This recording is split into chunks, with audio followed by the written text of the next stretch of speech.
item is to conduct your first citizens participation period. Very good. This is the first time set aside for public comment. Anyone wishing to provide public comment with regards to any items on today's agenda before the Regional Transportation Commission, please step forward to the microphone, state your name, spell your last name for the record, and please limit your comments to 3 minutes. Seeing none, we'll go ahead and close the first public comment period.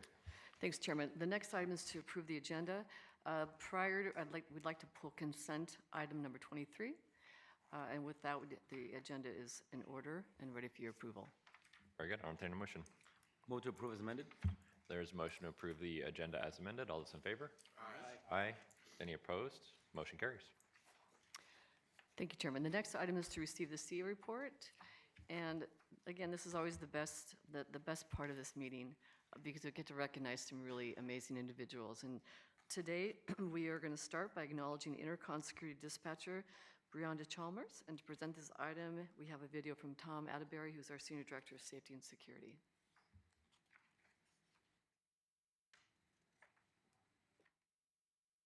Thanks, MJ. This month, we're honoring Intercon Security Dispatcher Brianda Chalmers. Her composure and commitment to public safety play a vital role in creating a safe and secure environment for our community. One powerful example of her dedication came when she responded to a report of a violent incident at a Valley bus stop.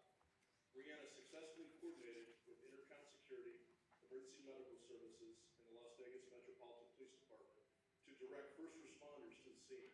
Using her expertise, she quickly shared a clear photo of the suspect with law enforcement, allowing officers to identify and apprehend the suspect just moments later.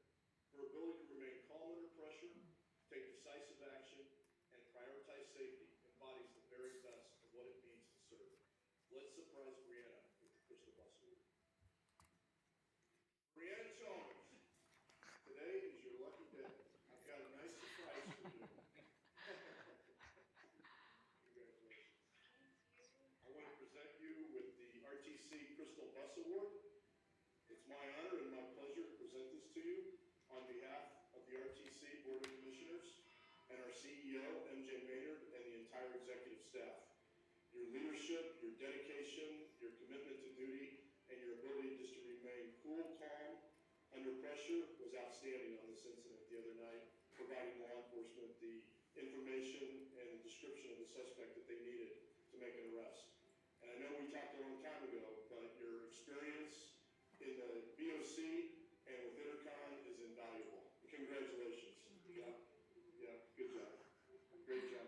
I'd like to thank the RTC for this award and my managers. It was greatly appreciated. Is Brianna here? All right, stand up. Let's recognize you.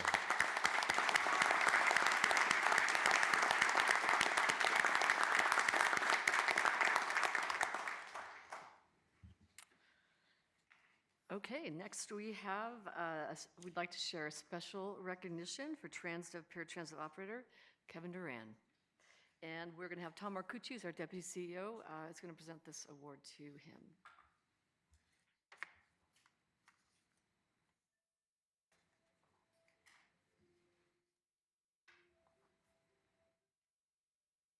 Thank you, MJ. I would like to take a moment to recognize the exceptional efforts of our paratransit operator, Kevin Duran. Kevin has been a paratransit operator for nearly 25 years and is incredibly dedicated and caring member of the team. Kevin goes the extra mile every day to provide great service to customers and greets everyone with a smile. His top priority is ensuring customers are transported safely and on time.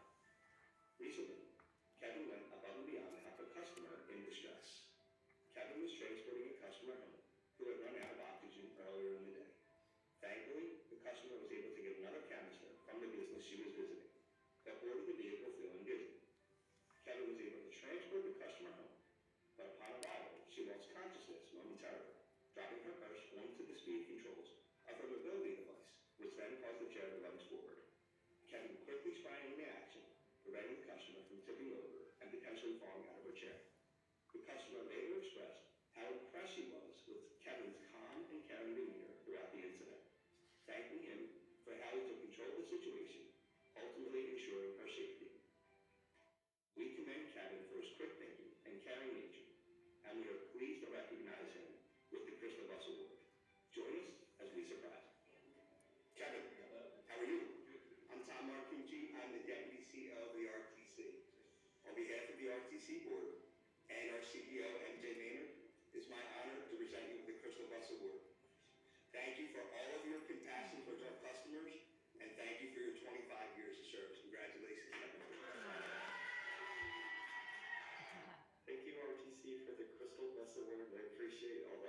safety management, all of the years working for TransDev and also NV Transit.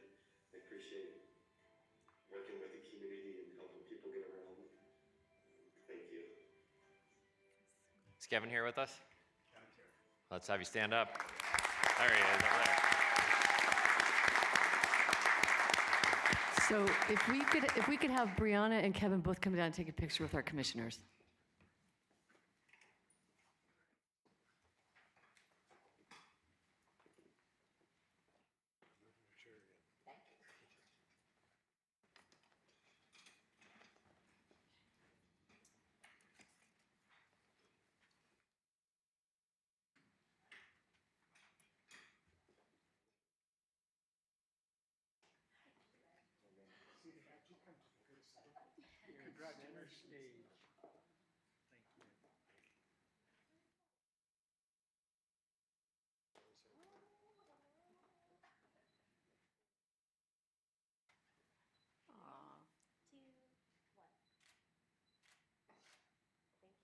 Yay.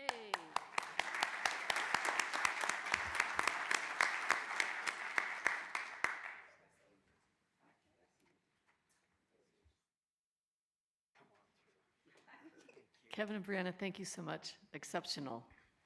That's what you are.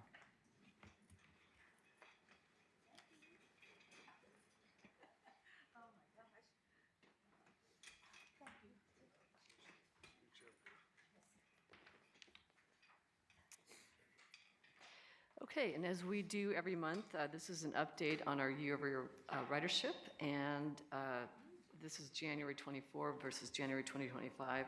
As you can see, the strip service, the ridership is up there, residential is also up, and the on-demand service continues to increase. This is also the third month in a row that I'm able to report a year-over-year increase in induced ridership, and you're probably wondering, why is that? Well, I have to thank TransDev and the operators that service the resort quarter. TransDev returned to a schedule, so they made some modification in the service, and that has increased the number of buses operating daily, resulting in the ability to transport more passengers. So many thanks again to the operators that provide service in the Strip and TransDev for their thoughtful management to look for improvements, and also to our Commissioner Segerblum, who has asked us to look at that and look for improvements. So thank you. Thank you. That is so impressive. So thanks Yes, everybody. so thank you. Okay, and as we do, we really like to talk about the value of transit, because I think if you don't take transit, many people just, again, aren't aware just how deep and wide we serve the community every single day. And so today we're going to focus on the significance of mobility as it relates to students getting to school here in Southern Nevada.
Thanks.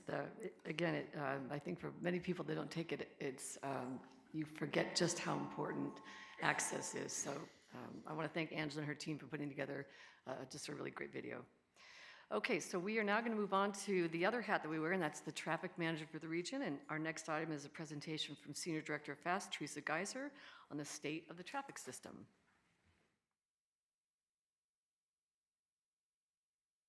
Morning and thank you. Can you hear me? Yes? No. Thank you.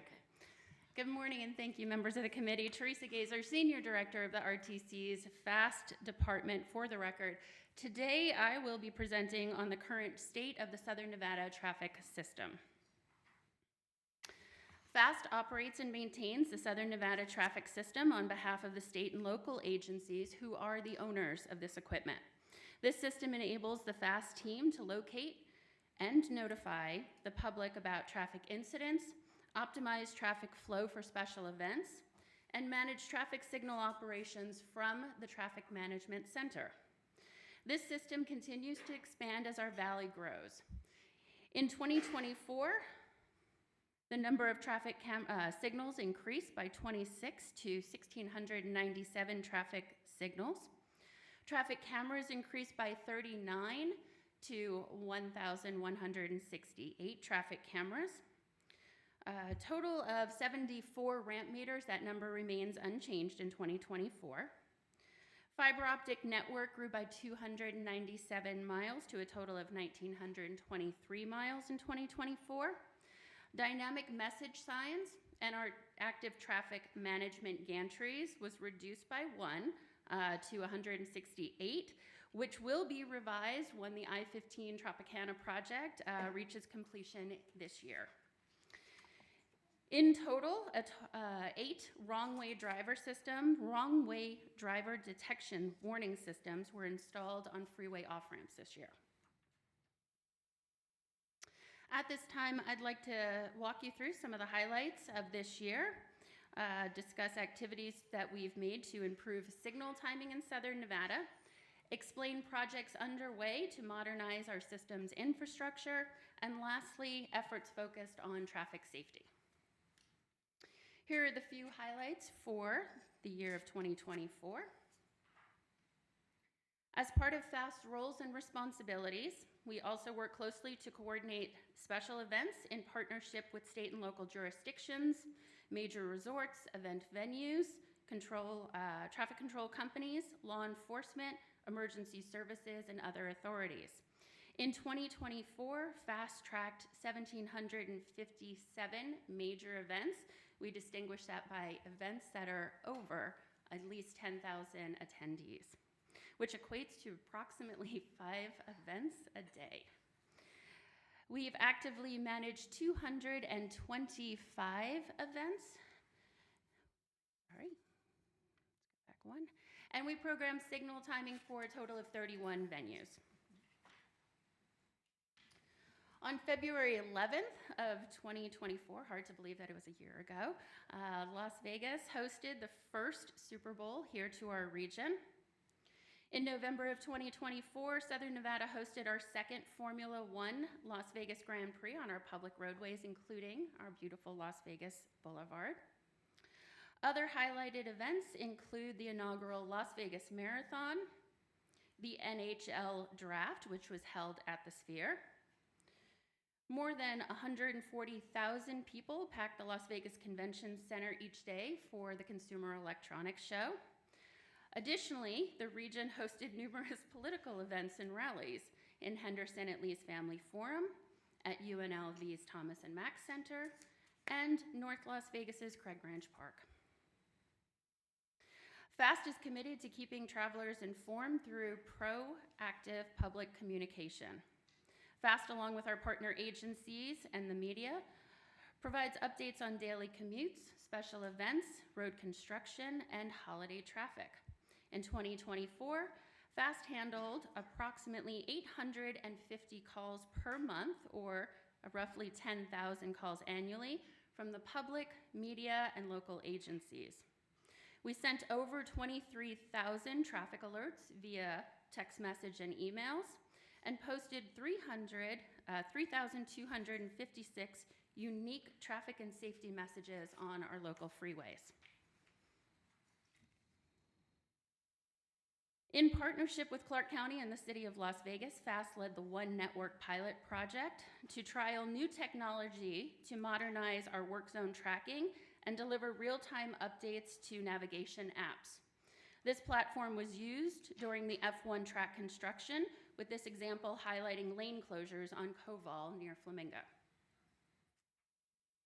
FAST has been engaged in numerous activities to improve traffic signal timing here in Southern Nevada. FAST operates the traffic signals in all of Southern Nevada to promote seamless travel through the valley.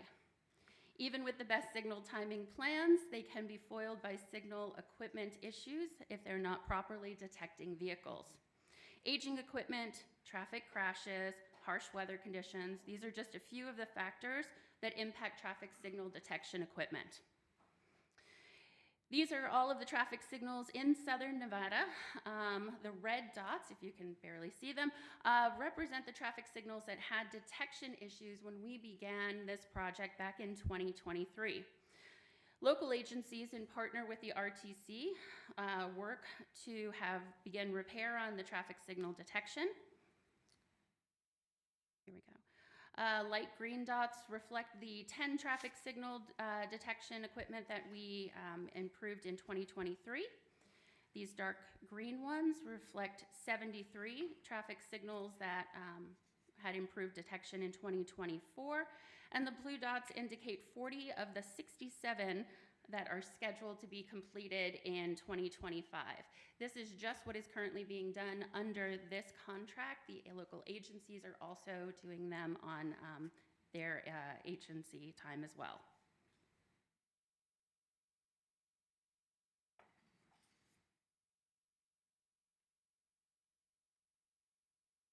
FAST developed an urban grid timing network to optimize traffic flow by leveraging the valley's 1-mile arterial grid.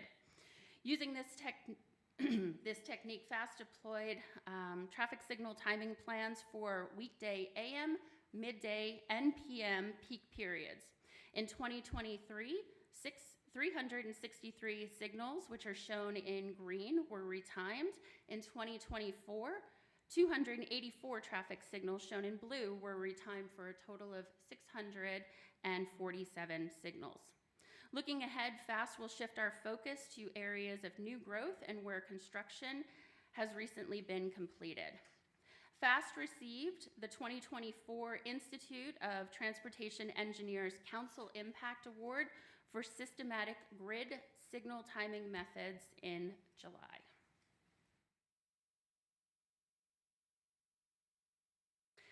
As Edward Demings famously said, without data, you're just another person with an opinion. FAST embraces data-driven decision-making to optimize signal operations. To support this, we developed a dashboard that aggregates signal timing efforts and tracks arterial performance. A testament to these efforts, Las Vegas was ranked the second easiest commute in the country in 2024, according to a Harris Poll survey commissioned by Lyft. FAST has several projects underway to modernize our systems infrastructure. To list a few, since the early 2000s, FAST has expanded the traffic communications network as the valley has grown. In 2023, FAST launched a holistic review of the network, identifying gaps, redundancy needs, and areas for improved resiliency. The ITS Master Plan will help prioritize intelligent transportation system projects focusing on new regional growth, expanding traffic cameras for incident management, and enhancing network connectivity for traffic signals. 1,129 traffic cameras help FAST efficiently manage daily traffic operations in Southern Nevada. Many cameras are aging and exposed to harsh weather conditions, requiring upgrades. Collaborations with the local agencies ensures key intersections receive updated equipment. As we've deployed this systematic replacement plan, we have a replacement rate of 48 cameras annually. FAST has many efforts focused on traffic safety. At the Southern Nevada Traffic Management Center, FAST provided support to over 14,000 traffic incidents in 2024, equating to roughly 40 incidents per day. This included 13,798 crashes, 237 road closure incidents, 126 disabled vehicles, and 83 vehicle fires. The RTC wears many hats, and as the FAST team uses the RECORD platform to manage traffic incidents and notify the traveling public, the RTC's Bus Operations Center is also utilizing this platform to track the impacts of crashes and road closures on our transit operations. In this example, we were able to identify that this crash that we were tracking at the Traffic Management Center did not require a detour of one of our fixed routes. Southern Nevada continues to experience an increase in crashes along with more instances of speeding and red light running. FAST explored available technology to collect safety data at high crash signalized intersections. The Advanced Intersection Analytics Pilot Project used artificial intelligence to track interactions of pedestrians, cyclists, and vehicles. The pilot concluded this technology can identify trends and patterns to inform follow-up actions, such as educational outreach, engineering changes, or deployment of enforcement resources. The heat map on the left side is at Spring Mountain and Rainbow intersection. It highlights pedestrian crossings marked outside of marked crosswalks and also indicates where the RTC bus stops are flagged for context. On the right side is the dashboard tool, which shows in a 7-day period the incidents that the system tracked. Just to highlight a few, dark blue indicated the illegal pedestrian crossings at 558. Red light running violations, 2,805 red light running events were noted in that 7-day period, and the purple indicated wrong way drivers at a total of 4 events. In January, IT Nevada recognized this as the Transportation Project of the Year for the state of Nevada. RTC was awarded a Federal Highways Administration Stage 1 SMART grant, which allowed us to build on our Advanced Intersection Analytics pilot project that we just discussed, and to include transit signal priority as another component of this study. Advanced Intersection Analytics were deployed at 20 intersections in City of Las Vegas. Transit signal priority, which aims to reduce the delays and improve service for public transit, was deployed along a portion of the RTC's transit route 206. This project will be completed by June 30th of 2025, and we anticipate a Stage 2 grant with a NOFO to be released in the summer of 2025. This concludes my presentation. Thank you all for your time, and I'd be happy to answer any questions. Thank you, Ms. Gazer. Questions? Yes, Councilman? thank you very much, Mr. Chairman. I forgot your title again. Senior Director? Thank you, Madam Senior Director. I was really impressed with the presentation. I could have sworn here over the last year or so that when I'm traveling throughout North Las Vegas, because of course, we really don't have that many fast arterials, like we have Fifth Street there, but it doesn't go everywhere where I need to go in North Las Vegas. But I could swear that I was actually moving quicker throughout the city, and well, I guess I see that, for instance, the signal retiming really has come to fruition. But of course, that's just a colloquial thing. So I was going to ask for the data, and you definitely presented it before I could even ask. Is there anywhere where I and the public could actually go and actually see these, see the traffic flow data? And does our website allow for any input from the public? Like, I think maybe we have a signal light that's not working in such and such a place. Is that a thing that we do, or is that a resource that we have? Thank you so much, Commissioner Barone. Let me go into that a little bit more and explain some of the initiatives that we have underway. First thing, the dashboard that I showed you, it is in draft, but we are working in collaboration with your local agency traffic engineers to make sure that it includes the data that they are looking for, and that will be something that we'll be using internally, sharing with the local agencies, and then determining if it does make sense to make that a publicly available website. To address your second part of the question regarding how do we take in information from the public, we take it in a variety of ways. As I mentioned earlier, we have over 10,000 calls a year. We're fielding that at the Traffic Management Center on a daily basis, so people can call into the Traffic Management Center. And in addition to that, we do have a website that is publicly posted at askfast@rtcsnv.com, and we do constantly get that level of feedback in from the public. And what we really want to make sure is that we're proactively communicating with the public. So as soon as we get information in through AskFast or through a public phone call, we're immediately putting it into our ticketing tracking system. We're reaching out to them if we need additional information. We're just to inform them that we've actually received it and that we'll be following up with them. We go through, we review it, we see if there's adjustments to be made, and then we are always certain to close the loop and get back to the public and let them know what we've done on their behalf. Thank you very much. Again, that sounds like great stewardship. Thank Thank you so much. Thank you. Any other comments or questions? Thank you so much for all your tremendous work. I know it's been a difficult couple of years in traffic management, so thank you. Thank you, I appreciate it. And I can't say enough about Teresa and her leadership. They are a great team. It's a small team, and they work around the clock to make sure that, again, they're receiving the information, they're managing traffic, and they work really well with all of your staff. So thanks so much, Teresa. Okay, the next item is to receive the Nevada Department of Transportation Director's Report, and we have Deputy Director with us, Mario Gomez. Morning, and thank you for the opportunity to provide an update this morning.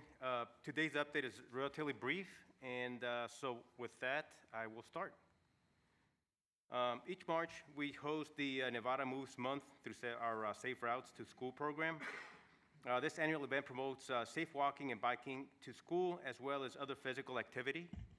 NDOT provides educational events, resources, and coordination to keep pedestrians and bicyclists safer. So the goal is to start family and community dialogues about pedestrian and bicycle safety.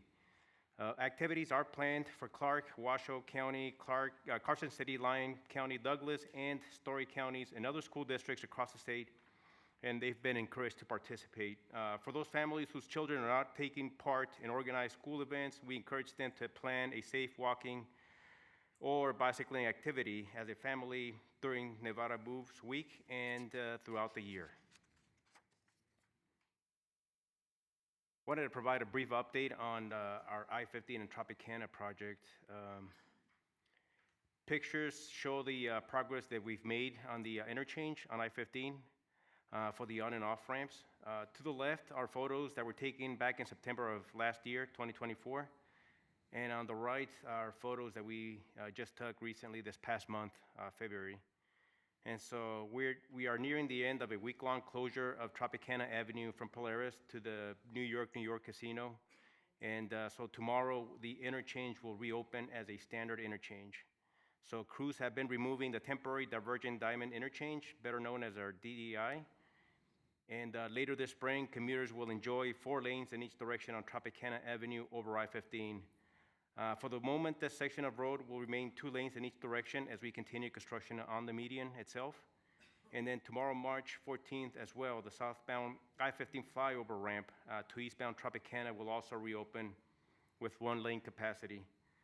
A little bit further down on with our schedule, phases 3 and 4 is ongoing until April 2025, and we are still scheduled to complete phase 5, which is our last phase of this project, late this year, 2025. And I wanted to provide an update on also our Interstate 215 preservation project. This spring, NDOT will begin an Interstate 215 preservation project.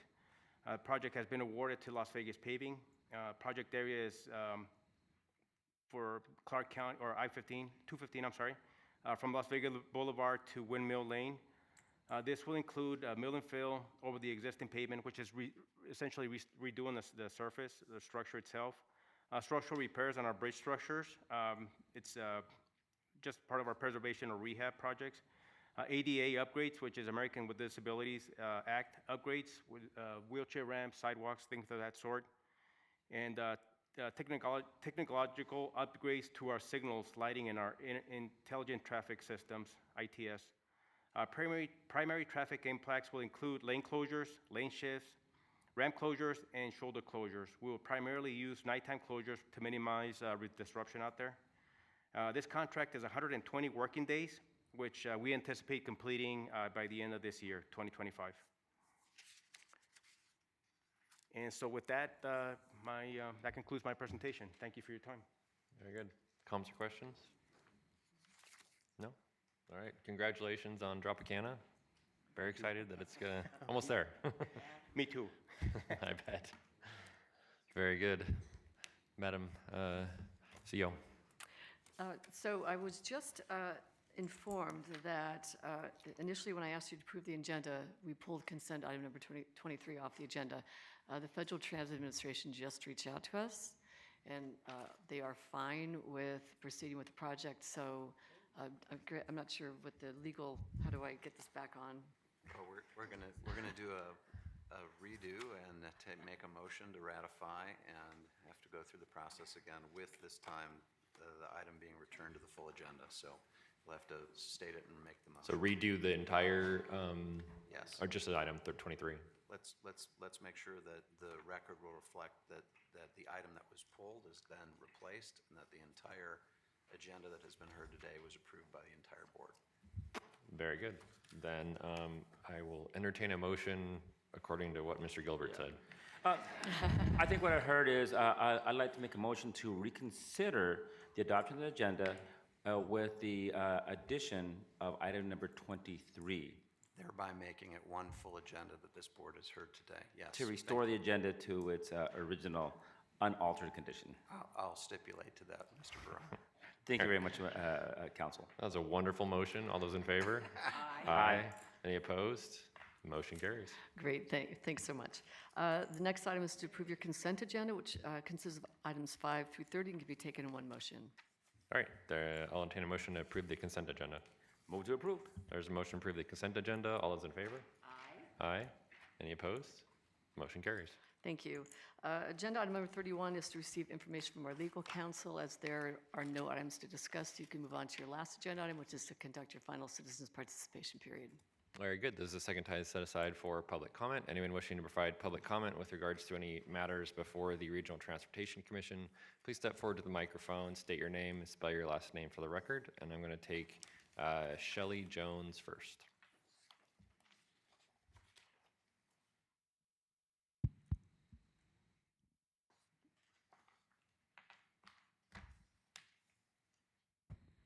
Good morning. My name is Shelley Jones, Shelley Jones.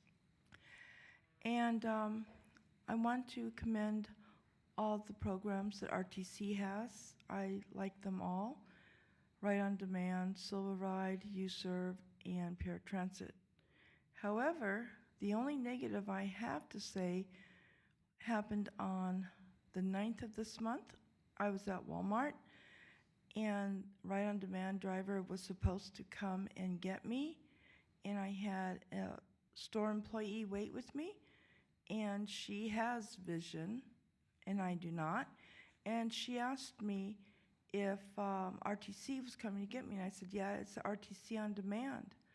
And they did not stop at the PTS sign outside where they're supposed to, and it was on the correct side, and they just drove on by. So I immediately called Ride on Demand and spoke to a lady and told her, and she told me that the driver had stopped, and I said, no, the driver did not. And at that time, I had given my phone to the employee, and she said she did not stop. The driver did not stop and did not get out of the bus to pick me up or anything. So I asked her, I said, how is a blind person supposed to know when a driver comes to the stop if they can't see that driver? And my understanding is it's supposed to be door-to-door service for people that are blind. Well, I was waiting by the door like I always do, and this was the only time this had happened. However, another lady had called me and to resolve this issue. So, you know, I just want to let you know because I feel that you need to know, because how are you going to find a solution to the problem? I like to be part of the solution, not part of the problem. But outside of that, everybody is fine. Everything is great. Thank you very much. Thank you, Ms. Jones. We'll go to Sandra Jones now. My name is Sandra Jones. It's ANDRAJONES. My comment is, okay, I just moved into an apartment and I thought I could be, you know, catching the bus on my own because I like to be independent even though I can't see I'm blind. Now, the RTC is supposed to be door to door, but they say if they have a DNLU, it's not guaranteed. Well, it seems like to me they have more opportunities than they do for the blind. And how can I get door to door if I can't see where I'm going? I don't want to go off a curb. I'm in a wheelchair, for goodness sake. That includes the people that are blind with walkers, canes, you know? How are we supposed to know where the bus is at, where they stop, if they don't go door to door? That's my situation. How am I supposed to get a bus, be independent, to do what I want to do when they can't come and get me? That's another thing. I like them to come to get the person that's blind. They go to get other people that can see. Why can't they help the blind? I would hate to have other people go blind. I don't wish that upon anybody. It stinks. But people who wants to be independent like myself, you know, kind of wonder. Thank you very much. Thank you, Ms. Jones. Anyone else wishing to provide public comment? Seeing none, we'll go ahead and close the second public comment period, and we are adjourned. Thank you.